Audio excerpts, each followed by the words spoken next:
Well, ladies and gentlemen, welcome to my YouTube channel and welcome to my 100th song. And because it's the 100th tune, I'm doing something a little bit special tonight because I'm doing a duet with these very talented guys called the Intergalactic Lovers. And tonight's song is called Northern Road. So sit back and enjoy.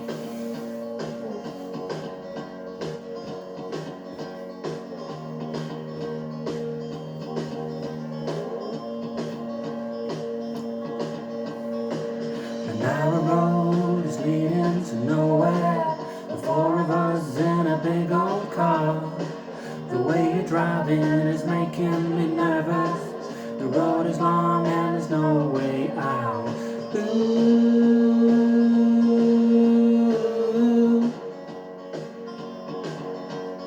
ooh.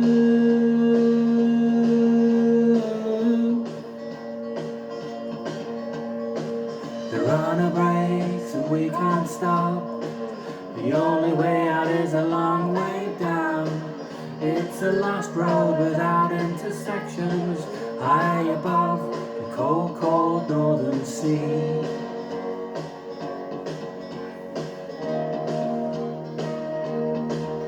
Oh, we are driving too fast. Oh, we are driving, we will crash. Starting fire when we crash. Starting fire when we crash. Outside is too cold for man to live. The sea is loud and it drives you mad. But it's okay cause we're in this together. Yeah, it's okay cause we're in this together. So here we stand, a sense of direction. Our warm bodies trying hard to move on. How did we end up so far from each other? When did the madness set in? And we are driving too fast. Oh, we are driving, we will crash. Starting fire when we crash. Starting fire when we crash.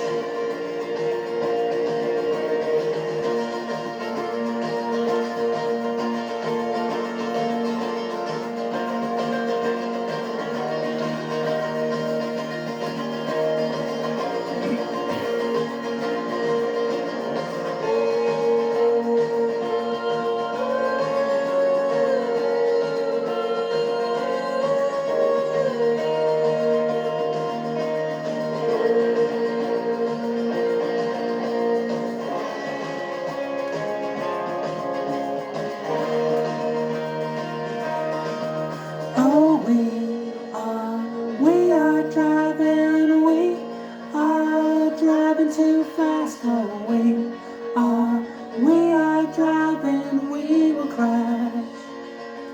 Starting fire when we crash.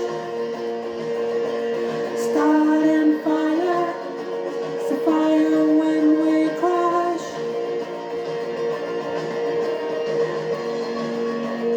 Fire when we crash. Fire when we crash.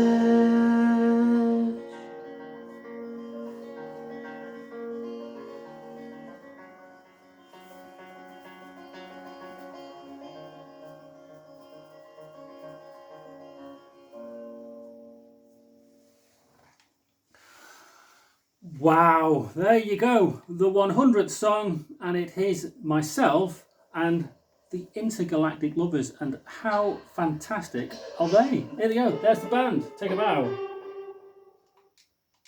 There you go, they are absolutely superb. I love the song, I love the band, I actually love the venue where they were performing there, La Belle in Brussels. I love the fact that this band are from Belgium. and that's a wonderful place to visit. I really do like going to Belgium. It's just a proper buzz for me to sing along with the band, the Intergalactic Lovers, and I wanted to do, like I said, something special to mark the occasion of my 100th song. And I thought, lo and behold, this is the right time to do it. Lara is just absolutely brilliant. She's so talented and she's so cool. Even her uncool dancing is cool somehow. I don't know how she manages it, but she's just absolutely terrific. And she's got a voice that is just absolutely fabulous. I was thinking about this before, and I'm thinking her voice is like having a really rich, creamy, lovely chocolate. If you haven't tried it, I'd recommend vegan Galaxy chocolate.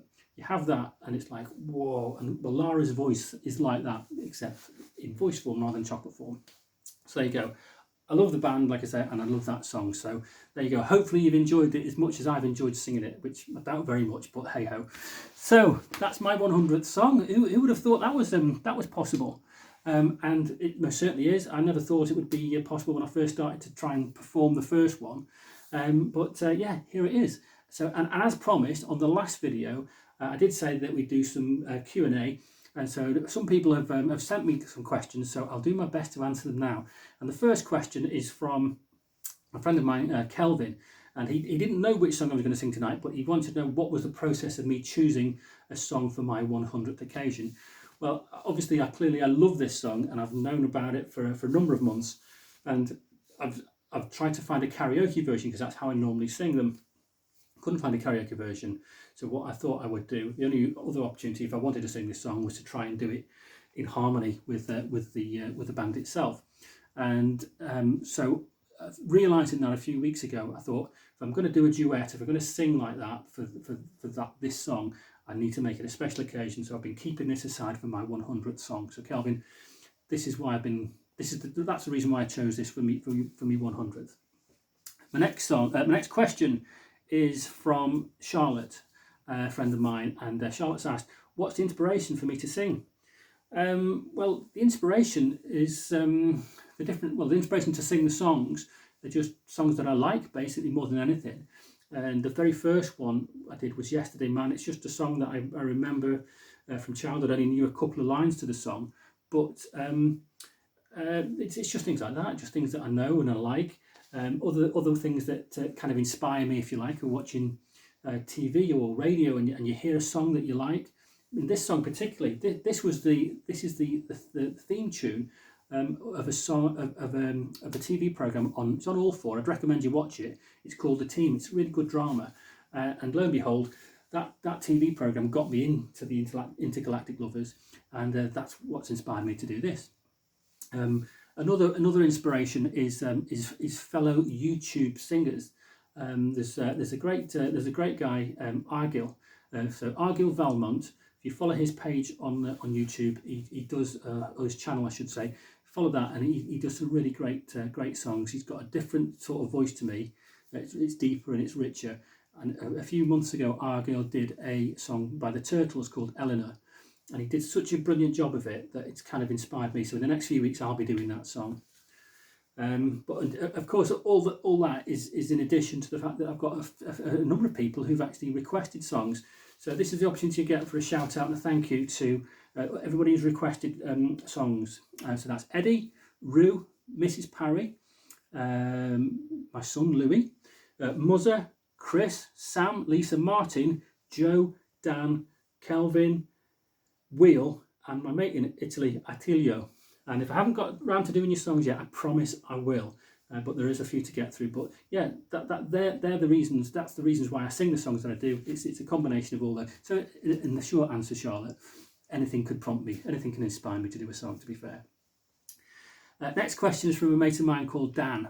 Dan, thanks for sending in your question. It's the songs I've done, which are my favourites from the 70s, 80s and 90s. Well, the 70s would be a song called Fox on the Run by The Sweet. It was originally requested to me by Eddie, and it's just a top tune, and Sweet are my favourite band of all time, and I think I did a decent job of that one as well, actually, to be fair to myself. So that's the 70s. 80s, it was a very close thing, this. It was between Nena and 999 Luftballons, which I sang last week, but just pipping it on the line was Only You by the Flying Pickets, and that's one of my favourite songs of all time. Both of those tunes from 1983, so that's my favourite from the 80s. From the 90s, a bit of a surprise, I've not done so many 90s songs, to be honest, which, considering that was my clubbing days, and I used to have some proper fun out and about in nightclubs up and down the country and one thing or another. I haven't really done many from the 90s, but my favourite tune that I have done from that decade is Walk Like a Panther, and that was by All Seeing Eye and Tony Christie, and Tony Christie's just got an absolutely amazing voice, so I love that one. So Dan, it's Fox on the Run, Only You and Walk Like a Panther. Next question is, what's the oldest song I've recorded? Because I do get a bit of stick because some of the songs that I record are very, very old. But I've got it down to 2. I love this question, actually, the research that I just had a bit of a look before finding out which is actually the oldest one. And I did a song called My Bucket's Got a Hole in It, and the version I did it from was like the Hank Williams arrangement, but it was actually recorded in 1906 by Buddy Bolden. So that's pretty blooming old when you consider that's where the origins of that are.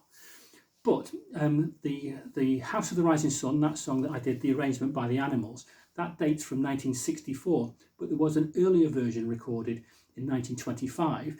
And when you look into the origins still beyond that, apparently it was a song that was sung by miners in the US as they were going to work and when they were at work. And there was like 4 or 5 lines that they sang, which then that tune kind of got expanded upon and embellished to create House of the Rising Sun. Well, they reckon that the origins of the miners singing that song come back to 1905, which is like an unimaginable length of time. So yeah, in other words, those 2 are probably the 2 oldest songs that I've done. So that's House of the Rising Sun and My Bucket's Got a Hole in It. So next question is from Martin. Martin says, are you a hostage? Give us a sign and we'll come and rescue you. Thanks, Martin. Next is, what era does my favourite genre of music come from? That's from my mate Chris. My favourite, obviously I do a load of different types of music. I've done musicals, Fiddler on the Roof, I've done Oh What a Beautiful Morning, I've done proper rock and roll, I've done heavy, I've done Motorhead, I've done Steppenwolf, I've done foreign songs, I've done a Spanish one, a German one, an Italian one and a Hungarian one, I've done Eurovision tunes. But I've got to say my favourite time and type of music would be the glam rock era from the 70s. Most people hate that and think it's the decade that time forgot or should have forgot. But the likes of Alvin Stardust, T-Rex, Slade, and of course my favourite of all, The Sweet, are all from that kind of that genre. And it's like rock and roll but with some heavier guitars in there. So it's my favourite anyway. And when you think that there were some great bands from that era. I mean, Slade was so prolific with their hits, and they even bridged the gap into the 80s and still had hits then. So the Slade were absolute monsters. They were superb. But my favourite are The Sweet. And when you listen to The Sweet, the albums that they did, and it's even some of the B-sides when the actual band members themselves wrote the tunes, they weren't this bubblegum pop like Funny Funny and Coco and Little Willie and stuff like that. They were proper serious tunes, and there's been loads of cover versions of Sweet songs by other more heavier rock artists. So yeah. So sorry, Chris, that was a long answer. The short answer is the 70s and glam rock. Question that a number of people have asked me over the past few months is, what do they think my best song is that I've posted? And I'd probably go along with the Italian song that I did, Nel Blu di Pinto di Blu, commonly known as Volare. It was originally sung by Domenico Modugno, who was such a brilliant singer and such a stylish man. He was impeccable. And I was listening to that earlier this year when we were in lockdown, and it was just a beautiful, like 3 minutes of escapism, listening to Domenico Modugno sing. And then I recorded it and sent a message of good luck and goodwill to my friends in Italy. So I think that's a special one, and I think I did a decent version of that one. So it's probably what I would consider the best. Although the most surprising one, I suppose, was Everybody's Talking, originally by Harry Nilsson. And I did that probably a couple of months ago now. And I posted it on Thursday night. And when I just come to have a look at it on the Saturday morning, I'd noticed it had 350 views. And I can't quite explain where that came from or anything, but maybe that's the best one because it's had the most views. So there you go. That is probably enough for now. We'll conclude our Q&A for the time being. If you've got any more questions, please send them through, and we'll do something similar to this, maybe at the 150th song or something like that. I've really enjoyed doing the 100 songs. It's been absolutely a joy, and tonight, for me particularly, it's been superb. I love the Intergalactic Lovers, and I felt like I've been there and I was singing with them. So it's been a proper buzz for me. So if you've enjoyed watching this or any of the songs that I've posted on this channel, I'll just say thank you very much for watching. Keep watching, and if you've got recommendations, send them through. And so let's just contemplate and look forward, and we'll do another 100 songs, and I'll meet you back again for another catch up then. So basically, thank you very much for watching. I look forward to seeing you again. So bye for now.